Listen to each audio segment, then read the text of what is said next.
Twitch soundtrack is the sort of stopgap method that Twitch is trying to use to emergency brake.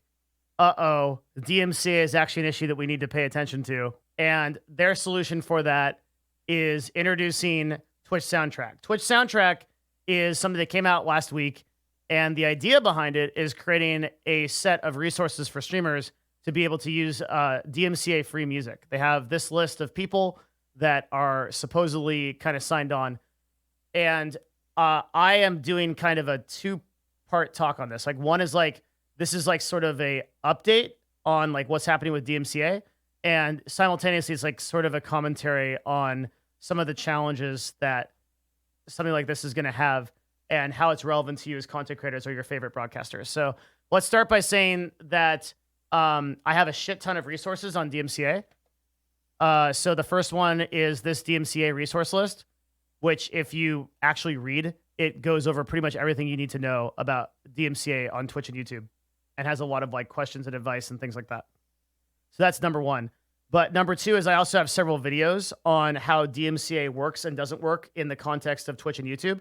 So for the purposes of this video and this talk, we are not going to go over that section. Like, we're not going to actually like talk about like why DMCA is a problem on Twitch or whatever. If you want to talk about that, you can like just go to the YouTube and you can search for DMCA stuff. Like DMCA Devin Nash is going to pull up like this is like the video where I said this is going to be a problem, and here's the video when it became a problem. If you're really interested in DMCA, you want to watch these two videos and use this resource list. Cool. Okay, so the reason why I want to talk about this is because this is not a problem that's going to go away. And it affects every single one of the content creators that you watch or every single one of the content creators that you are, if you are a content creator. And Twitch soundtrack is essentially not the solution to it. A very, very good article explains why, which I will link as well. This is by Nate Beck, who is the founder of Pretzel. Pretzel is one of the resources we have listed as an actual DMCA free with over 1,900 songs and attribution. And I also got into an interesting argument about this on the Scuff podcast, which I want to talk about. But I will encourage reading this article in its entirety if you're interested in this. But there's a couple really big problems with the Twitch soundtrack meme. The first one is that to understand DMCA and how complicated it is, you really actually need 3 licenses per song. Okay, to be able to play a song, you really need 3 licenses per song. The first is what's called the masters. You then need a public performance license and a mechanical license.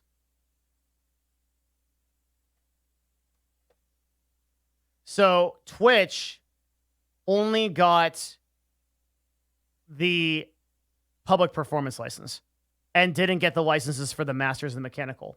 That's why you'll see an article from Rolling Stone which says the music industry says that this is not good enough. The music industry says that Twitch is skirting the rules. So Twitch basically did this, okay? Twitch paid in exchange for exposure. They paid these, they didn't pay the artists. They exchanged exposure for, this is a very important note, they exchanged exposure for the right to make a public performance of that music on Twitch. But because they don't actually own the masters or the mechanical license, they can still be DMCA'd by 2 of the 3 sources of the people that do own those licenses. And they are very likely to do that, which this article in Rolling Stone kind of covers if you want to read it later. Again, I'll just have like links to everything in the description or link it to you guys in chat. So I think this would have been a less of a deal if it wasn't that Facebook Gaming really made like even just like weeks before this, made like an amazing play in this sector. And they actually bought all of the rights and licensing from the records for every single track, except apparently a few, so that Facebook streamers can actually do this completely on their own, right? Like Facebook streamers can actually stream these without any fear of DMCA whatsoever. But on Twitch, that isn't the case. So I can't recommend in good faith that you use Twitch soundtrack and you don't get DMCA'd, right? Like that's the potential for you to for that to happen. In fact, in an incredible bout of irony, I would say that if you go to my list of potential risk less than 1%, and you go over here on the graph of like foreign music, video game music, things like that, I'd say you're much less likely to get DMCA'd playing like a video game music soundtrack like Ori than you are using Twitch soundtrack, which is kind of a screwed up situation, and why I wanted to do a talk on this, because it's like there's a lot of broadcasters that are going to probably use Twitch soundtrack and feel safe doing it, not knowing that they only own one of the 3 licenses. And by own, I mean like they've licensed one of the 3 licenses.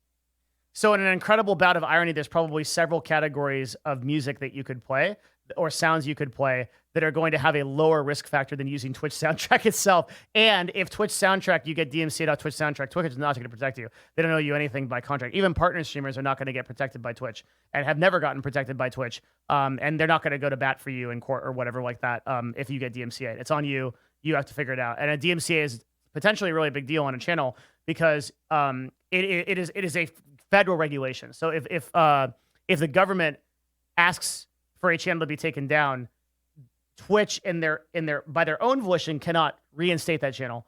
That channel has to be, you have to go through like the proper federal channels to get that channel reinstated, which is a nightmare. It's months, if not years, of legal work to get that done. So DMCA is a very big deal. And those strikes in their current iteration on Twitch never go away, but they do on YouTube. So this is starting to paint the picture of why Twitch soundtrack is sort of a pretty nightmare situation. It doesn't actually protect people the way that they think it does, but it leads you to believe that they protect them. And at the same time, this is the argument that I got into on Scuff Podcast, which is I am in the camp that I generally don't like exchanges of exposure for services. There are some instances where it's good, but especially with like artists and like creative people, I don't like the idea of somebody drawing something or doing a graphic for you in exchange for like some kind of exposure. There's a joke about this that Nate has that's like this meme, right? That it's like, cool, here's your exposure, right? And then like he tries to buy something at like a hot dog stand and it's not going to go over well, right? But I think that this concept is like, the argument that was made was like, well, maybe people can really discover your music and they can discover you as an artist if Twitch like attributes these people and you play it on your stream. Okay, well maybe, right? But I don't think that really equates to the same value as like cash money for your music, especially in the context of Facebook doing it just a couple of weeks earlier. It seems to be that if Twitch wanted to do this right, they could have done it a lot differently, and that this is kind of like a stopgap measure to make something happen, to make people feel better and to make people feel like Twitch is like taking some steps in the right direction to try to solve the DMCA problem, when in reality, like all of the problems that exist right now for DMCA still exist. And the only thing that kind of makes this good is that they're putting it on separate audio tracks, which means that if you set it up correctly, the music should only be on the live content and not on the VODs, because it won't play. So the likelihood of you getting DMCA'd off live content is like super, super slim, even for like tier A stuff. Like the only way you get DMCA'd on live content is if like you're streaming some kind of like presidential election that shouldn't be streamed, or you're streaming some kind of like live event or movie trailer, or you're streaming like the Avengers or something. Other than that, like we've never seen anything like that happen. So it does make the platform safer for DMCA, and I don't want to pretend that it doesn't, but I don't think it accomplishes exactly what Twitch is looking for. And I encourage everybody to sort of like look into it a little bit more and read why. DMCA is going to be a problem for the foreseeable future on Twitch. And it's going to get worse before it ever gets better. What happened with, like, you have to realize that most of the stuff that's stopping DMCA from being a huge problem on Twitch is just simply because it is not noticed, that there isn't a lot of corporations or big like governmental organizations that are looking at Twitch yet, because they just don't have the users. They don't have enough users to actually justify it. But when YouTube started to get really big, that's when it had to implement things like the Content ID system. The government doesn't care. They just tell you what to do, and then you either comply or you shut down. And Twitch hasn't gotten a lot of that. We're just beginning to see it. That's like Jeff Bezos getting called into court and a senator asking a question like, hey, did you know that there's like a lot of music being played on Twitch that's like kind of sus, like maybe you're the imposter, thing like that. And like Twitch and Jeff Bezos like, oh, I don't know, like what was that, right? Like that kind of thing. That's like the very beginning of it, right? And then after that, like when people start turning their heads and the daily users start going up, then you start having to have these things like content ID systems and things that start to like really negatively impact the website in terms of your user experience. You can expect these things to get worse before they get better. And for now, like I don't even see Twitch outside of Twitch soundtracks separating the VODs, which is a technical solution that they could have done outside of Twitch soundtrack. I don't think that this is a step forward. That's my serious opinion. I also don't like the fact that Twitch didn't deem it necessary to pay artists for their time and for their music, and instead just sort of offered this like kind of or this attribution, meaning that you just have to say who's playing the artist. I don't see a translation to value for those artists, or that they're ever going to get that kind of value from that kind of transaction. Not like directly. It's already really hard for artists to do that. Maybe trying to show that people should play royalty-free music because in the end, it's the streamer's fault to play that music. It is the streamer's fault to play that music, but it's also the fault of the government and of the current systems that make copyright completely unrealistic. Copyright is such a convoluted mess that basically nobody can get away with not violating it. When it comes to if I hum the tune of a song and I can get copyright struck, and that's a DMCA on the same level as me streaming The Avengers or like a new Christopher Nolan movie, that's pretty messed up. So a big part of the fault of this is on the governmental bodies and the utter lack of understanding that they have in updating these laws, which are archaic, right? Like literally horse and buggy level archaic compared to like the needs of an average person in today's day and age, much less like a power user like a Twitch streamer or something like that. How else would you make sure that songwriters get compensated for use of their work? You pay them, like Facebook did. You pay them a flat agreed upon rate for use of their music on your platform. And then you get all of the licenses that they have, all three. This is something that Twitch could have done, but didn't do because they wanted to skirt around it or didn't have the time. How does Twitch approach these issues internationally? I don't know. I think it's important to understand that it would be really realistic for a content ID type system to come to Twitch. In fact, I would actually say that is more than 50% likely. That you get a system in place that is able to read OCR live music and copyright strike you or remove it in real time. And that is a demand that Congress makes on Twitch or whatever, or the FCC or whatever governmental body, or the music industry, frankly, will probably be the ones that do it. They'll lobby for it to get done.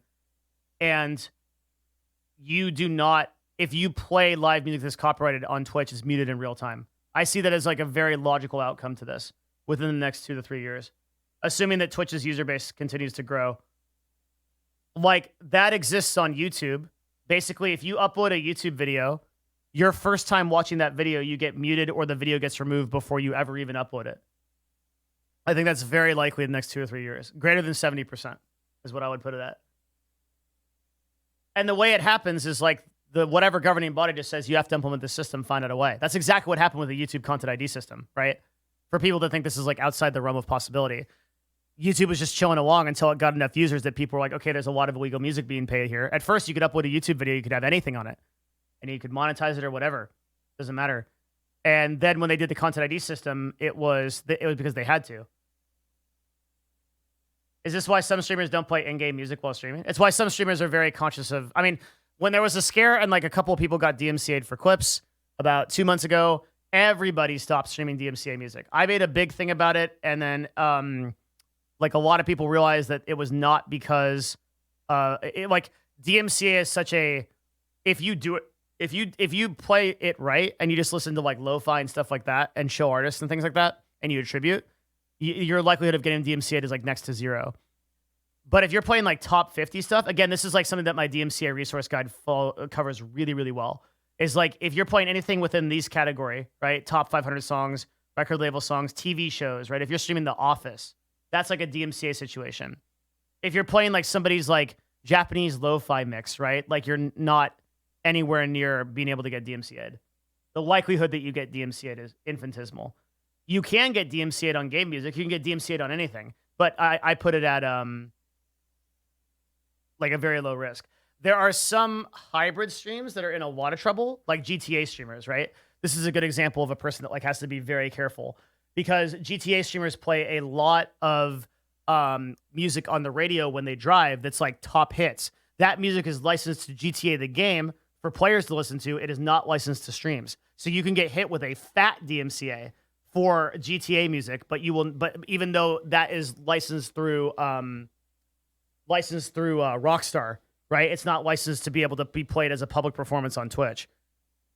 So I think that for Just Dance, DJ, Guitar Hero, and GTA streamers, that's probably the biggest risk category in the next 2 years.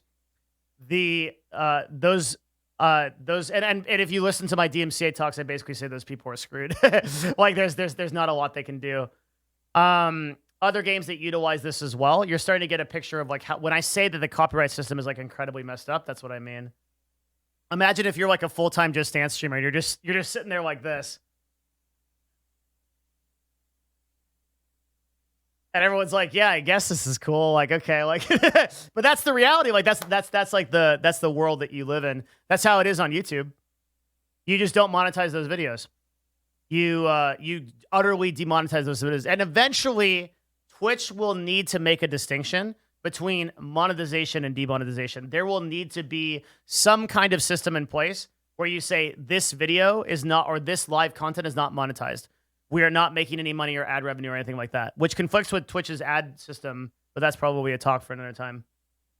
Do you think a third-party listing solution is going to get popular? I think that streamers should pay more attention to services like Nate's, like Pretzel Rocks, which is why I have a resource list for it here. I don't think that happens until Twitch implements something mechanically that stops streamers from doing stuff and they're forced to look at those options. I do think that might happen later. Would all the Twitch viewers be able to change the DMCA law if we all rose together? No, government doesn't care about you. The likelihood that you're going to be able to lobby and change things, most of the DMCA problems are propped up by the music industry, which is an impossible billion-dollar behemoth and very difficult to mess with. Most likely insurmountable. Wish it was better. Also, most people don't care. Even among streamers, I didn't meet a single streamer that has like as much information on this as we do. And even beyond those people, their viewers know even less. This idea of like rising up is like never realistic. Unfortunately, it's just people are like, yeah, we should do something. Then they forget in like 2 days and go play Fortnite. What about keynotes? Triax got DMCA'd for an Apple one a few weeks ago. All kinds of stuff like that. That is in my category of like any kind of major events. This should really be at like the top of the list. Like if you restream E3 without permission, you are DMCA'd. That's like, there are people looking for that on Twitch. Like look at like you know all the people that stream like UFC fights? There are people looking for that on Twitch. You never stream that stuff. It is super high risk. Okay. I think that's it. Close out. Twitch soundtrack's kind of a meme. It's still going to be a problem. I think it's going to take a lot of time to get and sort out an issue. If we ever fix it. Right now, this is not the solution. If you truly want to be DMCA free and source, use my guide. Go to the section I have where you can find tens of thousands of songs that will actually be really copyright free for a low price. Pretty much like $15 a month, you can solve this. And I'll be adding to this too. I've been adding to it ever since I made it. So that's like the real solution. At the moment, you can't rely on Twitch soundtrack to solve your problem. And I wouldn't if I were you.